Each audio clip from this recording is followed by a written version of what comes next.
გამარჯობათ, ეხლა ვისაუბრებ იმაზე, რომ რატო ქვია ამ Facebook-ის გვერდს ვერსია რევერსია.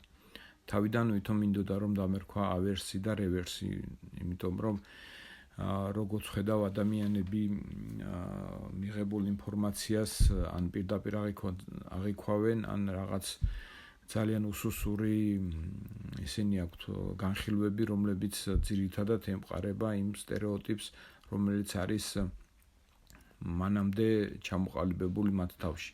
ანუ როდესაც ინფორმაციაში კარგად მაქვს მიახსნილი ვიდეო მოусმინეთ ვიდეოს ინფორმაციაზე, ჯერ როგორც წესი ხდება კონტექსტის მომზადება და მე ხდება ინფორმაციების მოწოდება.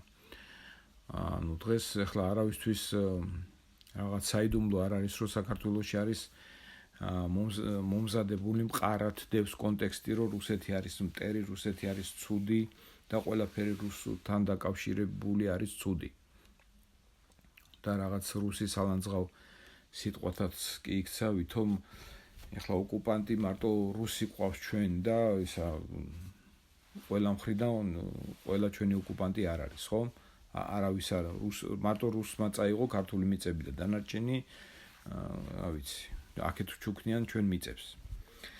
ამიტომ და იქიდან გამომდინარე, რომ ჩემი საუბრები და ეს მოწოდებული ინფორმაცია არის და დაყრდნობილი რაღაც გარკვეული ინფორმაციაზე, რომელსაც მე როგორც ესეთი მოკირკიმალო და ეჭვის თვალით მაყურებელი ბოლომდე რო არ ვენდობი და ის ჩემთვის არის მხოლოდ ვერსია.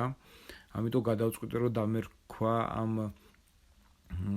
ამ Facebook გვერდისთვის ვერსია რევერსია და YouTube-საც აუცილებლად გავაკეთებ მსგავს.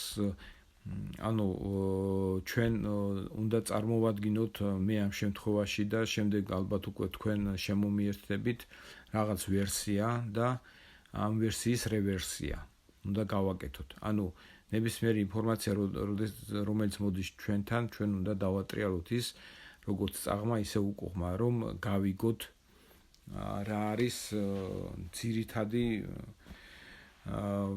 დანიშნულება ამა თუ იმ ინფორმაციის. და ასევე ძალიან მინდა რომ ქართულმა ხალხმა ისწავლოს ფიქრი და არ ილაპარაკოს აი მოწოდებული რაღაც გამზადებული რაღაც გაიდლაინებით, რომლებიც იქ დამუშავდა სადღაც. მინდა რომ ჩვენ დამოუკიდებლობას მივახციოთ უპირველეს ყოვლისა აზროვნებით, იმიტომ რომ როდესაც ადამიანები ამბობენ რომ თურმე რუსეთი ცუდია და იქიდან რაღაც მოდიოდა რაღაც პრიკაზები თუ დირექტივები და ეხლა მოდით შევასრულოთ ევროპული დირექტივები, რომელსაც ეშმაკურად დაარქვეს რეკომენდაციები, მაგრამ ყველამ ვიცით რომ არავითარი რეკომენდაციები ეს არ არის, ეს არის იგივე დირექტივა, იგივე რაც მოდიოდა მოსკოვიდან, ეხლა მოდის ბრიუსელიდან და ვერ გავიგე ეხლა რა მონა და კოლონია თუ ჩვენ მივდივართ დამოუკიდებლობისკენ, მათშინ უნდა მივიდეთ დამოუკიდებლობისკენ და ვიყოთ იმ ოჯახში, იმ ხალხთან, იმ სახელმწიფოებთან, რომელიც აღიარებს ჩვენ სუვერენულ უფლებებს და ჩვენს აზრს. თორე აბა მაშინ რა მნიშვნელობა ქონდა, ხო? ამდენი 35 წელია ვერ გძვით რუსეთს, 4 ომი ქონდა რუსეთთან ბოლო-ბოლო. არ ვიცი, ბოლო რამდენი საუკუნის მანძილზე რუსეთთან ვის ქონდა 4? მე მგონი მხოლოდ თურქეთს ქონდა რაღაც 10 თუ 15 ომი და ჩვენ ბოლო 35 წლის განმავლობაში რუსეთთან ქონდა 4 ომი, წარმოიდგინეთ. გამოდის რომ ჩვენ უარი უნდა ვთქვათ აი ამ ხელა მსხვერპლზე, აი ამ ხელა გაჭირვებაზე, ის თუ რა დღეს ჩავაგდეთ ჩვენი ხალხი, ჩვენი ქვეყანა და მოსკოვის დირექტივები ჩავანაცვლოთ ევროპული დირექტივებით.